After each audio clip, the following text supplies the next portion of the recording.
É isso aí. Salve, salve galera. Alexandre Lourenço com vocês aqui na área. Começando aqui o nosso primeiro podcast de muitos. Calça Branca Podcast. E, como é o primeiro, para começar, né, a gente tem que começar em alto nível, né? Em alto nível. E eu tô aqui com um cara aqui que ele é um dos monstros do mercado imobiliário. Conheci ele virtualmente, né? Eu até considero ele como um mentor virtual para mim.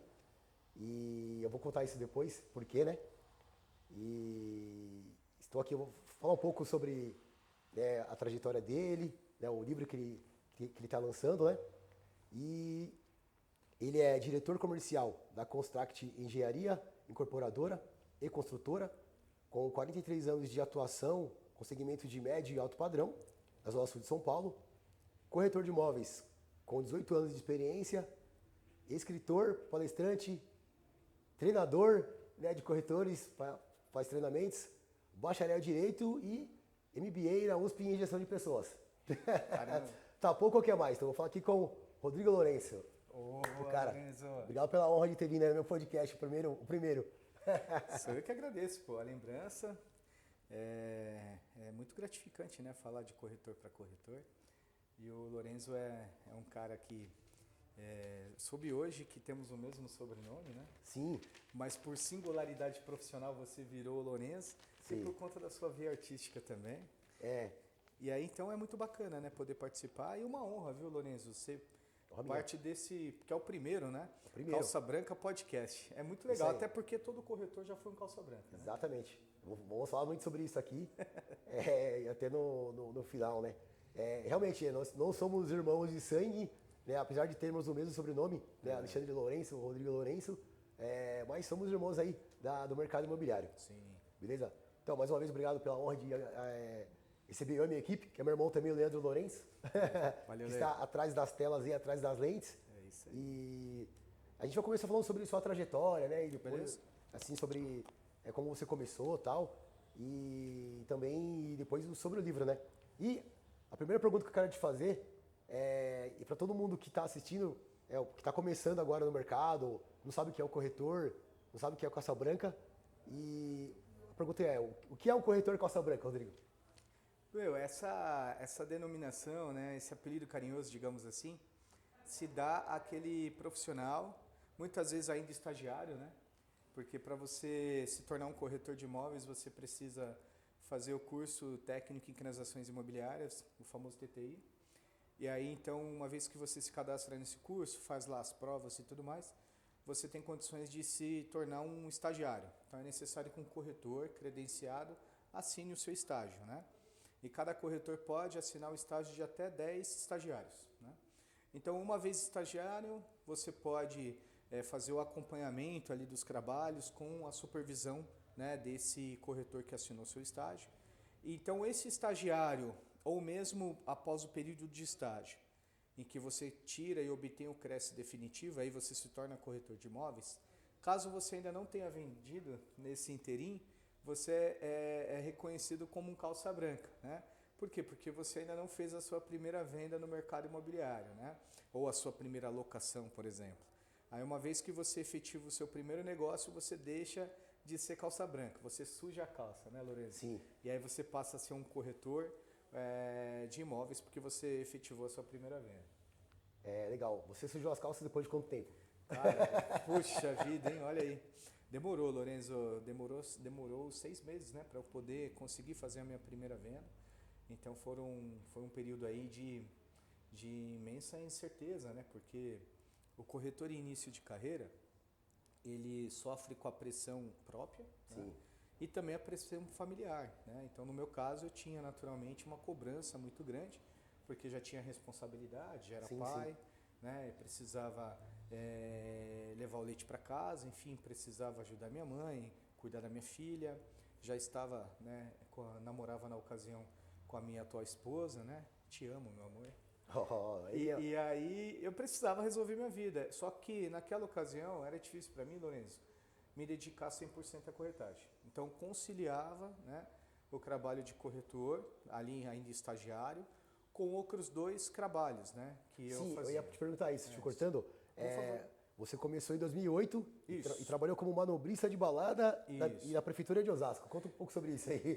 Cara, então, isso porque assim, eu passei por uma circunstância pessoal e tal, naquela ocasião, que realmente eu tive que me virar, né? Até mais ou menos meados ali de 2003, eu tinha um trabalho estabilizado, tinha um bom salário, trabalhava no Comitê Gestor de Internet no Brasil, que é o órgão que regulamenta e institucionaliza todo e quaisquer sites finais BR, né? Então eu trabalhava muito bem ali no prédio da SAP, em São Paulo, e emprego que custeava boa parte da minha faculdade de Direito, né? E aí por circunstâncias eu fui demitido desse emprego, e aí peguei uma boa grana de rescisão, ao invés de quitar a faculdade, faltava um semestre para concluir o curso de Direito, eu tinha estudado 9 semestres, eu optei por pegar esse dinheiro e acabei gastando, morei um tempo também no Sul, enfim, como um bom moleque irresponsável, gastei todo o meu dinheiro de rescisão, e aí minha filha já era nascida e eu passei por uma situação adversa financeira muito grande, né? Que culminou em eu ter de ir trabalhar, né, na prefeitura de Osasco, num contratinho, era um serviço 12 por 36, era agente de proteção social lá, e fazia bico de manobrista em baladas da Vila Madalena. Baladas estas que antes, meses atrás, eu frequentava, Sim. fazia presença e tal, mas aí a gente nunca esperou a ajuda da Unesco, né? A gente sempre foi para cima. Sim, sim. E aí eu nunca me furtei de trabalhar, então trabalhava nesses 2 empregos quando eu conhecia a corretagem. E quem te apresentou a corretagem foi o John Valentim? O Joe e Valentim, meu irmão, um beijo para você. O John, um grande amigo, eu lembro que uma vez eu liguei para ele, e amigo de verdade, naquela época você descobre quando você ligava a cobrar, né? Aí eu liguei para ele a cobrar, ele atendeu e eu perguntou como eu estava, né? Falou, pô, e aí doutor, como é que você está e tal? E ele me chamava assim porque meses atrás, enquanto ainda acadêmico de Direito, eu havia estagiado no escritório dele e falei, Joe, não tenho por que fazer média contigo, cara, Posso falar palavrão? Pode. Pô, então eu tô fudido, Joe. Tô precisando de uma oportunidade, preciso me erguer, né? E cara, eu expliquei para ele a minha situação, né? Falou, poxa, eu entrei num negócio, num ramo que é sua cara. Falei, o que é, Joe? Falou, meu, é corretagem. Falei, legal, é bolsa de valores, né? Ele falou, não, é corretor de imóveis. Falei, sério, cara? Ele falou, sério. Falei, como funciona? E aí ele me explicou, né, como funcionava, disse que era necessário tirar o CRES através do TTI, que isso era pago, e que o corretor era autônomo e até efetivar sua venda ele se custeava e tal. E ao passo que ele ia me falando, Lorenzo, eu confesso que eu ia me desmotivando, porque eu estava sem grana já, né? Só na expectativa de ter que investir para tirar o CRES, não ter ajuda de custo e tal. Eu também passei por isso, todo mundo passa no começo. Então. Não tem uma carteira de clientes. Enfim, aí eu falei, poxa, acho que não, né? Aí eu segurei, passaram-se alguns meses, eu fiquei com aquilo dentro de mim, até que um dia eu tive um insight, falei com a minha esposa a respeito, né? Falei, cara, eu vou encontrar com o Joe e vou conhecer, entender como é que funciona esse trabalho de corretagem. E aí fui encontrar com ele no plantão Inova São Francisco. Sim. Lá era um lançamento da Camargo Corrêa e da Rodobens, atrás da Cidade de Deus do Bradesco. E aí fui lá então que eu conheci a corretagem, né? Encontrei lá com o Joe, comecei a observar dinâmicos, corretores todos bem vestidos ali numa vibe, os gerentes chegando com belos carros e tal. Então eu percebi ali uma prosperidade que me encantou, me cativou, cara. Bacana, que legal, cara. E aí no Nova São Francisco, da Rodobens e Camargo Corrêa, a sua primeira escola foi a Biara. Foi a Biara. Entrei na Biara e aí foi quando eu recebi o meu nome profissional de Nelson, né? Nelson. Eu lembro que eu cheguei, aí meu gerente na época chegou, falou, pô, como é que se chama? Eu falei, eu chamo Rodrigo. Pô, já tem. Eu falei, não, mas eu tenho o quê? Não. Como é que é seu sobrenome? Eu falei, é de Paulo Lourenço. Já tem Paulo, já tem Lourenço. Pô, você não tinha que ter outro nome, não? Eu falei, minha mãe escolheu esse, né? Aí ele falou, cara, você tem cara de ser correria? Você vai ser Piquet. Eu falei, Piquet ele é? Eu falei, pô, Piquet? Mas por que não pode ser Rodrigues? Ele me levando para RH. Aí chegou na RH, ele chegou, Marcelo, cadastra aí, esse aqui vai ser o Piquet e tal.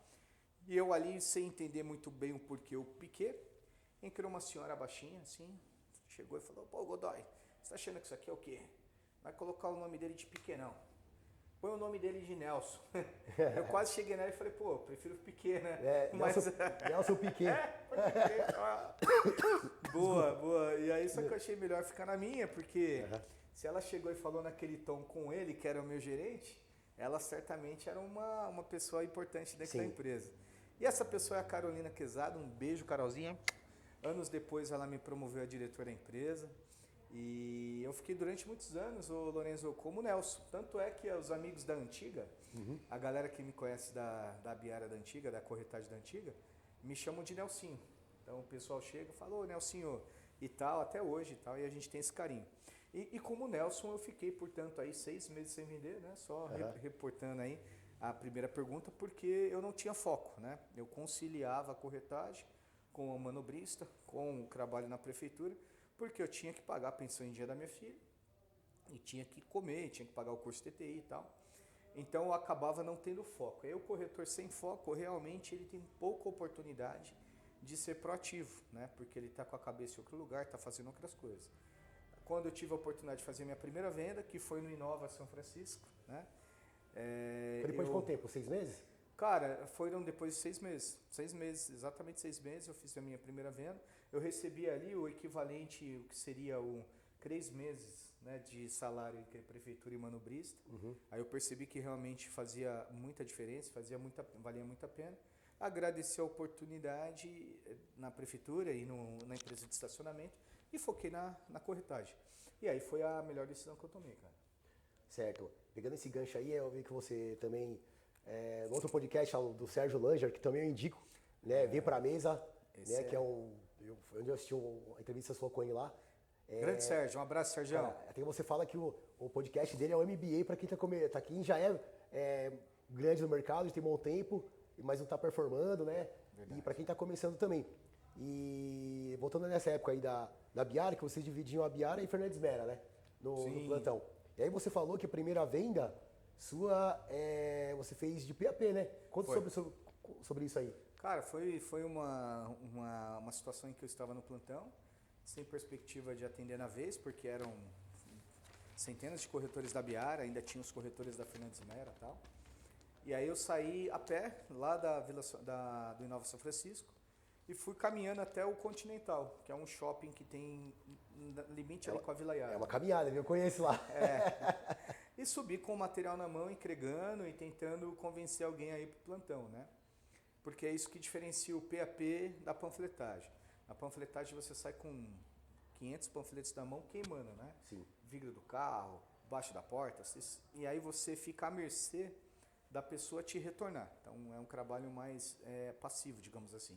Enquanto que o porta a porta, você sai com uma quantidade menor de panfletos, sai ali com 20, 30 panfletos, e o seu objetivo ao entregar o material é captar o contato da pessoa, a fim de você ter condições de dar continuidade àquele atendimento. Isso torna a sua ação mais ativa, né? E eu estava nessa vibe, e já confesso que eu já tinha entregado a maior parte dos meus panfletos, e não tinha conseguido ainda conquistar a atenção de ninguém. A maioria ficavam com o meu material na mão e tal. E isso eu estou falando, pessoal, em 2008, né? Ou seja, são aí 17 anos atrás. Então a gente tem aí realmente uma diferença no comportamento das pessoas, na abordagem, né? E tudo mais. Então, eu lembro que eu abordei um casal na frutaria, tinha uma frutaria em frente ali, o Shopping Continental. E aí, conversando com eles, eu ofereci o Inova, né? E eles se interessaram. Eu falei, vocês não querem? Eu não me lembro muito bem a interação, mas eu lembro que foi mais ou menos nessa linha. Aproveitem, né, que hoje é o lançamento e vão conhecer sem compromisso. Ele falou, pô, hoje não dá, né? Quem sabe uma outra vez? Eu falei, cara, é uma oportunidade, não deixa passar. Você não vai perder nada. E lá, inclusive, tem um evento, vocês são meus convidados e tal. E aí eu convenci o casal aí. Daí eles falaram, poxa, então a gente vai e nos encontramos lá, pode ser? Eu falei, pô, pode, mas de qualquer forma, eu deixei o meu carro lá no stand. Vocês se importam eu voltar com vocês? Senão não tem problema, eu pego um táxi e tal. E claro, eu não tinha dinheiro pro táxi, né? Por isso que eu subi a pé até lá. Eu morava na época numa comunidade lá de Carapicuíba, então tava duro que nem um coco. E só que aí os clientes se abraçaram e falaram, não, vamos comigo, vamos conosco, Nelson. Entrei no carro e a gente foi juntos até o stand. Aí chegando lá, né, suando frio, feliz por ter conseguido levar um cliente embaixo do braço, literalmente. Apresentei a eles a maquete, o apartamento decorado. E na mesa eu tive o auxílio do Fontes, que era o coordenador do produto na época. E aí o Fontes me ajudou e fez ali a negociação acontecer e a venda ocorrer. Então foi muito bacana, porque eu tive essa oportunidade de vender para um cliente prospectado no porta a porta e foi a minha primeira venda.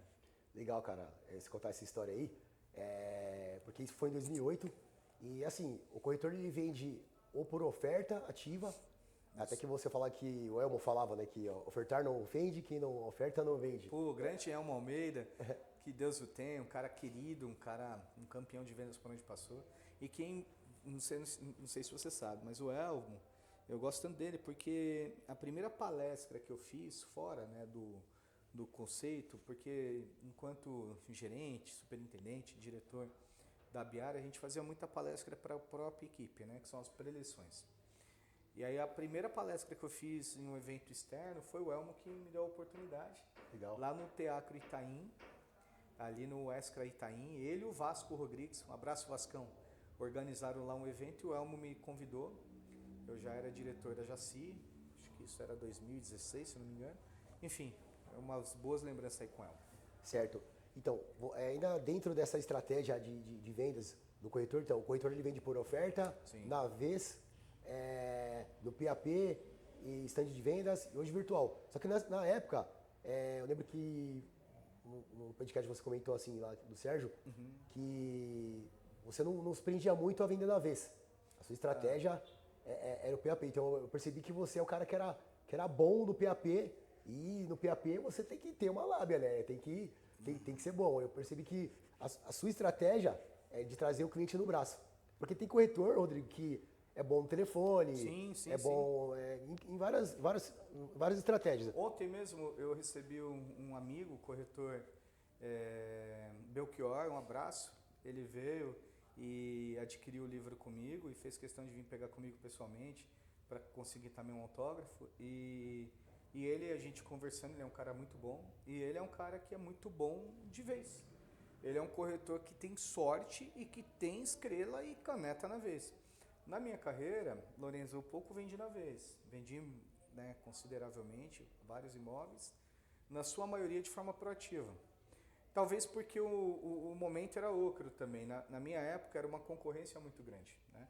Então você tinha muito mais profissionais na roleta, então isso diminuía. O que eu penso é o seguinte, como você mesmo observou, cada corretor tem o seu perfil, tem a sua estratégia, tem o seu ponto forte e os seus pontos a evoluir. O fato é que se você depende, né, da roleta na vez, ou você depende do lead, você depende da sorte. E aí, o nosso trabalho ele é muito dispendioso, ele é um trabalho que realmente você sacrifica finais de semana, feriado. Você acordou, você já está gastando, porque você abriu os olhos, tem que tomar banho, tem que pegar o carro ou pegar o ônibus, enfim. Até a brincadeira que o pessoal fala que no domingo o único cara que sai de terninho é o pastor da igreja, o padre ou o corretor, né? A gente se acostuma a fazer churrasco durante a semana. Então é um trabalho que você realmente se dedica e você tem que ter retorno. Por quê? Porque você tem a sua própria cobrança, tem a cobrança da família, você tem que pagar suas contas. Sim. Se você não tem filhos como eu tenho logo 3, e aí, ó minha família linda, meus filhos, minha bênção. Eu vejo lá pelas redes sociais. Cara, tenho o Davi, de 8 anos, a Elô tem 10 e a Júlia tem 22, a minha primogênita. Amo vocês. Pois bem, se você não tem filho como eu tenho, você no mínimo tem que pagar, né, seus boletos, as suas contas, suas responsabilidades, né? Então você depender da sorte é muito arriscado. Então você não pode, na minha opinião, depender da roleta ou depender do lead. E como é que o corretor faz a própria sorte, né? E aí você faz alguns trabalhos proativos. Então, por exemplo, se você fizer um PAP, como eu sugeri, se você fizer uma oferta telefônica, como por exemplo, o Lorenzo mencionou, se você abrir pontos de captação, se você fizer um trabalho de mala direta, se você fazer um trabalho de panfletagem, se você fizer um trabalho de network, se você fizer são trabalhos proativos que são possíveis fazer, muitos dos quais do próprio stand de onde você está. Então isso é matemática. Você aumenta a sua chance de atender. Por quê? Porque você está fazendo um disparo de e-mail marketing, você está fazendo um disparo de WhatsApp, você está fazendo anúncios na internet. Então, cada ação que você faz, você multiplica a sua condição de atender. Então, você passa a não depender mais da sorte. Por quê? Se você depende da roleta, por exemplo, você tem que dar sorte de chegar no horário, tem que dar sorte, porque se chegar depois do horário, está fora da roleta, né? Tem que dar sorte de chegar no horário e pegar um número bom, dar sorte de atender naquele número, dar sorte de atender um cliente que goste do empreendimento, dar sorte de atender um cliente cuja esposa ou marido também goste, de ambos ter o nome sem restrição, de ambos ter renda, de ter a unidade que eles querem. Enfim, é uma questão de sorte. Quando você faz um trabalho proativo, em tese, você já brifa o cliente antes de vir. Sim. Seja porque ele já leu a respeito do empreendimento no anúncio que você fez, ou você já falou com ele a respeito no PAP ou na oferta. Ou seja, ele já elucidou ali algumas dúvidas e veio ao instante porque está interessado. Então, eu penso que o cliente oriundo da indicação, então a indicação em retorno, sua sorte. Roleta e lead, você depende da sorte. Né? Então, acho que é mais ou menos isso. Sim, então, antes de chegar na gerência, direção e tal, né, superintendência, que eu fiz uma anotação que eu te estudei. Tô vendo aí, pô. Mandou bem. E assim, depois da Biara, para você se tornar coordenador, você foi trabalhar em Mock Androcos dos Reis, que a gente estava conversando. Foi. E aí você tem uma história que você fala que você fez PAP no mar. Conta essa história aí. PAP no mar. Cara, foi o seguinte, porque lá em Angra dos Reis, a gente percebeu que a dificuldade era abordar o target do produto. E o empreendimento, ele era de alto padrão. História legal. Então, assim, como é que você vai abordar o rico lá em Angra? Porque ou ele chega de barco, ou ele chega de helicóptero, né? Então, aonde a gente tinha acesso, que era ali o Centrinho de Angra, são os moradores locais que não eram o target do empreendimento. Então, a gente ficava pensando em como fazer para abordar. Aí eu, quebrando a cabeça, tive um insight e nada sou eu, tudo é Deus, né, cara? Nas nossas vidas, né? Que nos traz as boas ideias e boas sugestões que vêm também da equipe, né? Então, tivemos esse insight de fazer uma prospecção em alto mar. Então, tinha algumas praias lá de Angra dos Reis, como a Praia do Dentista, que a gente ia sempre, e a Lopes Mendes e outras mais, que eram muito bem frequentadas, e frequentadas pelo target do nosso produto. Essa Praia do Dentista é boa, é bonita, já fui lá. É linda. Eu já fui lá. Então, os milionários encostam seus iates um no outro, e aí começa a fazer churrasco, eles já são conhecidos, são amigos entre eles, e aí passa espumante de um lado para o outro, picanha e tal. Caramba, que ideia, hein, cara? Só que qual foi a nossa ideia? Isso eles faziam. A nossa ideia, eu convenci o incorporador, o Vasco, a nos ceder um barco para a gente fazer um PAP em alto mar. E aí ele não entendeu, mas eu expliquei, e aí ele emprestou, não o próprio barco, porque ele tinha também um iate, mas ele emprestou um barquinho com um marinheiro, evidentemente. Não sei se é marinheiro que chama, o cara que pilota o barco, acho que é o... É marinheiro. O marinheiro. Até porque não era um capitão, não era um barco grande. Mas enfim, aquele barquinho que puxava os filhos que ficavam fazendo um negócio de surf no barco, sabe? Emprestou aquele para nós, e a gente foi, eu, minha esposa, já estava lá comigo. E... É uma mini lancha, né? Uma mini lancha. Uma mini lancha. Foi o Ricardinho, meu amigo, que estava lá comigo, que no mercado chama-se Oliveira, um avião. Ele estava com a Maia, a esposa dele também, estão juntos há muitos anos, desde sempre. E estava o Frota com a mina dele, estava o Bento com a namorada dele, e a Piecra com o Vasconcelos. Estavam todos nós, e fazendo o PAP em alto mar. Então a gente realmente chegava com esse barquinho ao lado dos grandes iates e ali abordava o pessoal, com licença, tudo bem? Bom dia, olha, eu tenho esse lançamento aqui. Então a galera não entendia nada, né? Porque chegava um barco simples, o pessoal com o panfleto na mão, e era uma alternativa, foi uma forma que a gente teve de divulgar nosso produto. Certo. E aí, depois desse projeto aí, você se tornou coordenador. Exato. Aí eu me tornei coordenador do Angra One, né? Sim. E era uma dificuldade, cara, porque a gente morava numa pousada fora, né, do Frade, que era o local onde seria ali instalado o empreendimento. Então eu estava distante 480 quilômetros de casa, né, cara? Então, 480 quilômetros da sede da Biara aqui na República do Líbano. Estou falando aqui, pessoal, porque nós estamos gravando esse episódio dentro do Hive Ibirapuera. Projetaço, bem conferido. É um empreendimento nosso aqui da Conscrac, na esquina da Avenida Ibirapuera com a Indianópolis, né? Então a gente está gravando aqui do ambiente que temos E a continuação da Indianópolis é a República do Líbano, onde ficava a Biara. Então, assumi essa coordenação e fizemos um trabalho lá com muita dedicação. O projeto, infelizmente, não avançou por uma questão ambiental. E aí voltei, foi quando me ofereceram a coordenação de Bertioga do Elbor, né, o Reserva do Mar. E foi uma oportunidade, porque o empreendimento é fantástico, mas tinha um desafio muito grande porque faltavam apenas 3 meses para entregar. Era remanescente? Era um remanescente. E faltava 70% para vender. E a Abiara sempre pleiteava da Elbor uma oportunidade de ter um produto dela para vender. Ela nunca tinha lançado o Elbor. E a Elbor só lançava com a Lopes ou com a Delforte. E aí, de tanto o Arnaldo martelar lá, né, a Elbor falou, se você resolver esse produto, nós podemos iniciar um diálogo. Né? Soube disso depois, bem anos depois, quando já era diretor da Biara. E o produto em questão era o Reserva do Mar. Aí eu lembro que o Souza me chamou, era o diretor da Biara, um abraço, Souzinha, um dos grandes ícones do mercado, ele me chamou e falou, Nelsinho, fecha aí a porta. E aí eu fiquei emocionado, Lourenço, porque eu achei que ia ser nomeado e ia ser promovido a gerente, né? Certo. Porque segurei o reggae lá em Angra dos Reis e tal, né? Aí quando me chamou, desci, né? E aí na Biara, lá no piso térreo, tinha um aquário. Na hora que ele mandou fechar a porta, minha perna já amoleceu. Eu já falei, Souzinha, obrigado pela oportunidade. O coração acelerou. Tô disposto, sim, preparado. Aí ele olhou pro diretor que tava do lado e falou, aí Menê, que era o Menegatti, né? Abraço, Menegatti. Falou, aí Menê, eu gosto disso assim, ó, nem sabe o que é e já tá abraçando. Eu falei, não, Souza, não é pra ser gerente? Ele falou, não, é gordão. Nelsinho, você tem que comer muito feijão ainda, mas eu vou te dar uma oportunidade que eu não falei pra ninguém. Fecha a porta aí. Eu falei, é mesmo, Souzinha? Enfim, era o Reserva do Mar. Eu aceitei, depois que eu aceitei, eu soube que ele tinha oferecido por uns 6 ou 7 que recusaram, né? Nossa. Esses comedores de Passou cérebro bucha pra você. Cara, e era um desafio, porque você tinha que encontrar o target que tivesse renda e tivesse bolso para pagar os 30% em 3 meses, e dali 3 meses o cara já tinha que entrar no financiamento. Então ele não tinha o período de obras para diluir aqueles 30% e pagar suave. Então era um desafio. E a gente Que é uma estava boa lá. entrada, né? E cara, a empresa, a incorporadora disponibilizou uma casa de corretor que ficava eu no meio, assim, era um quarto e cozinha.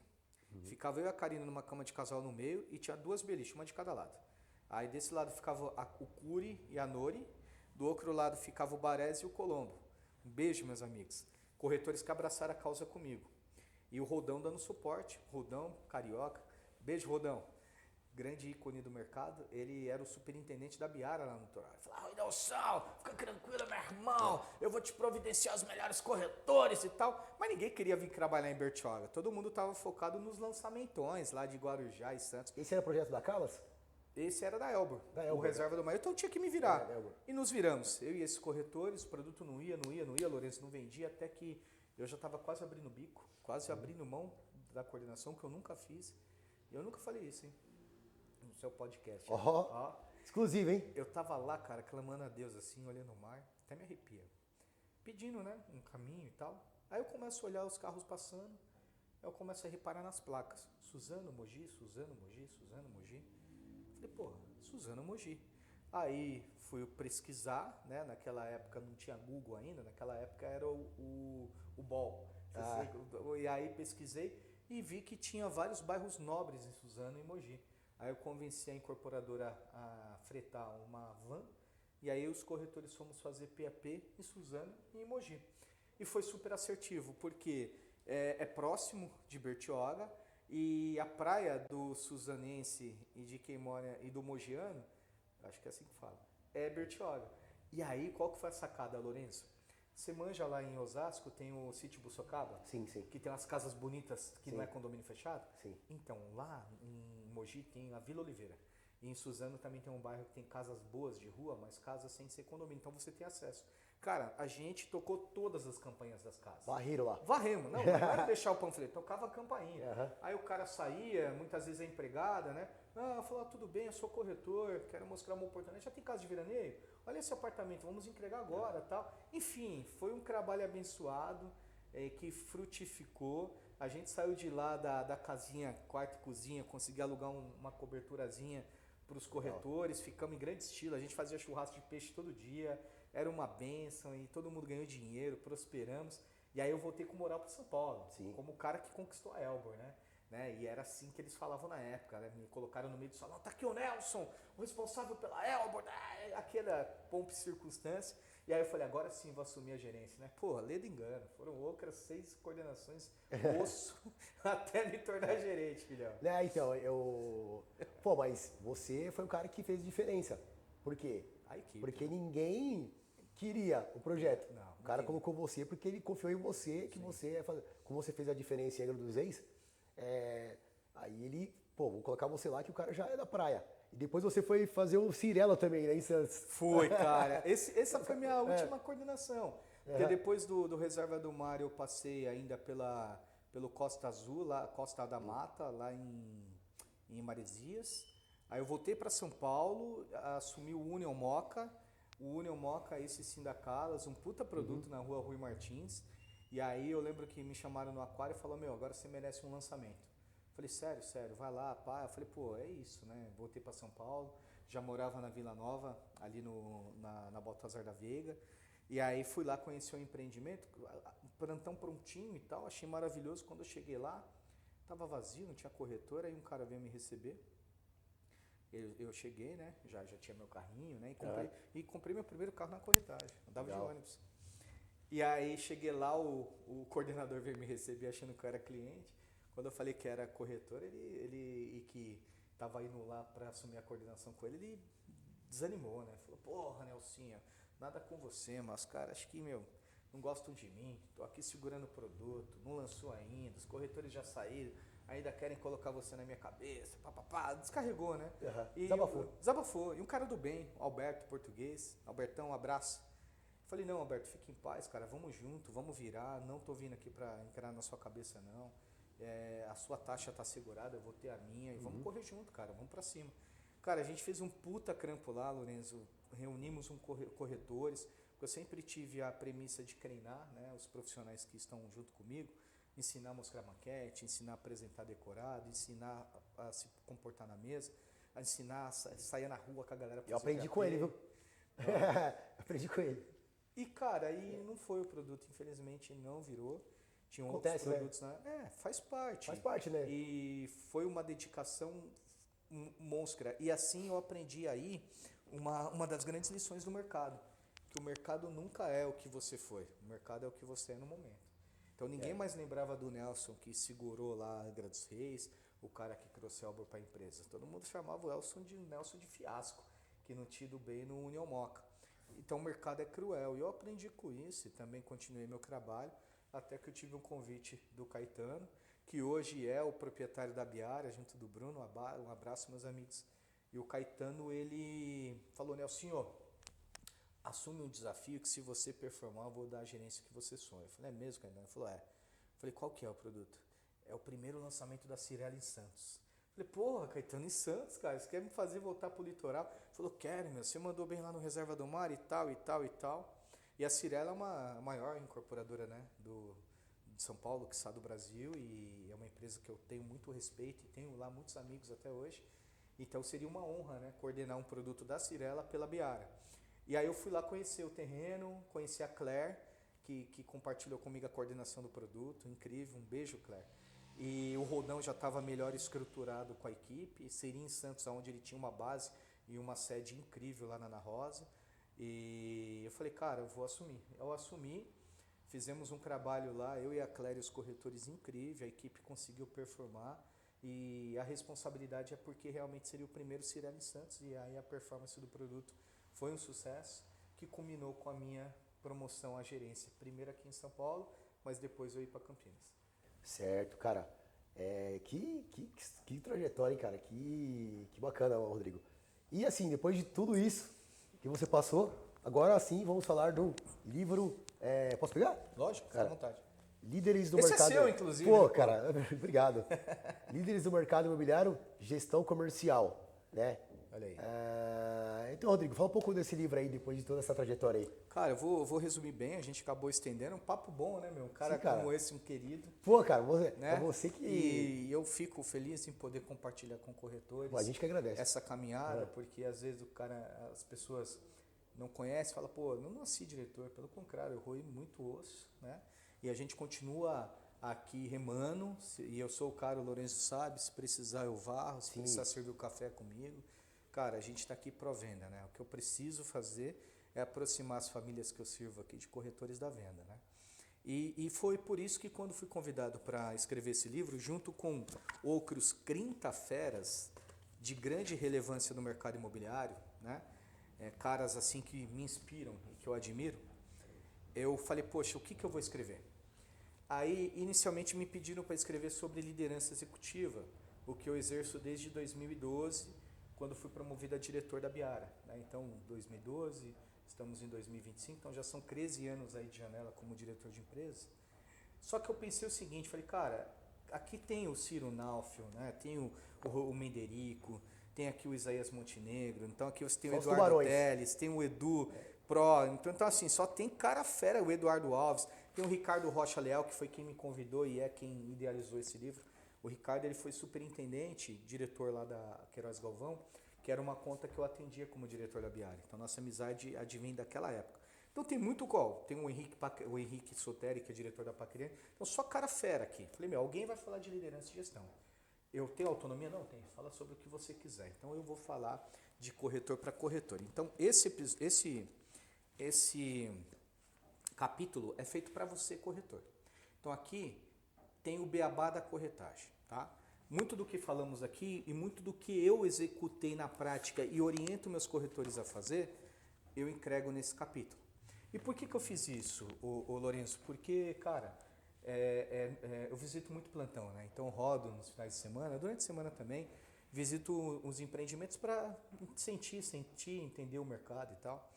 E quando eu visito alguns plantões e vejo um corretor preocupado porque ele está na vez, mas está despreparado, né, está tenso, ou um corretor achando que de repente o mais do mesmo vai fazer ele vender, eu sinto que essa mensagem que eu passo aqui, essas dicas, pode alcançar esse corretor que já é experiente e que vai ler, como também aquele corretor que está começando agora ou que não teve um treinamento. Então, se seguir as sugestões que aqui eu passo, eu não estou inventando a roda não, tá? Isso aqui é o feijão com arroz, que é o que eu acredito, que quando bem executado, pode te aproximar da venda. Então são dicas de abordagem, de comportamento, de fechamento, que acredito que vão multiplicar. Então a minha contribuição no livro foi essa, foi pensando no corretor, cara. E aí a gente teve uma atitude muito bacana, eu e os outros 29 autores, decidimos colocar esse livro no mercado pelo preço de custo, para justamente, todos são pessoas muito bem-sucedidas, ninguém precisa da grana do livro para viver. Então a gente decidiu repassar todos por R$69. Legal isso aí. Preço de custo. Isso aqui é um MBA do mercado, cara. Você tem aqui feedbacks, né?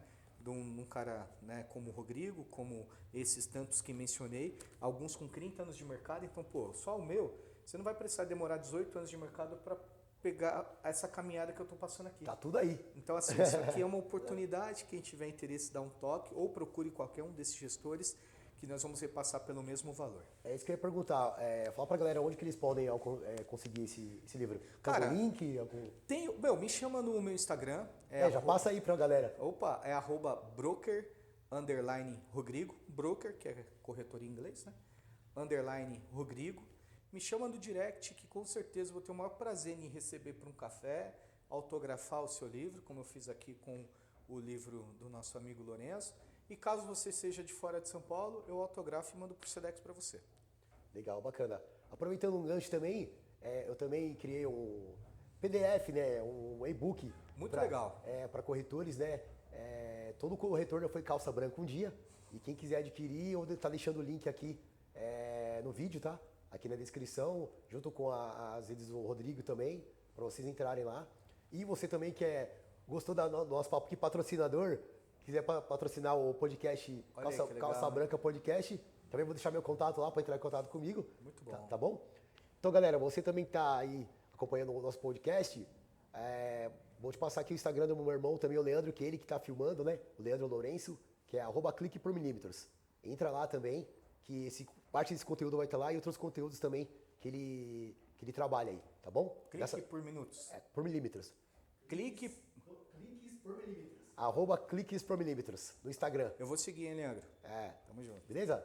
Parabéns pelo projeto e você, corretor, acompanhe Calça Branca Podcast. você que é empresário, aposte, incentive, estimule projetos como esse, porque você vai fazer com que a informação chegue até a ponta e você tendo um corretor melhor qualificado, ele vai se aproximar da venda e você vai aumentar a sua liquidez. Isso aí. Isso aí, valeu, galera. Um abraço. Valeu.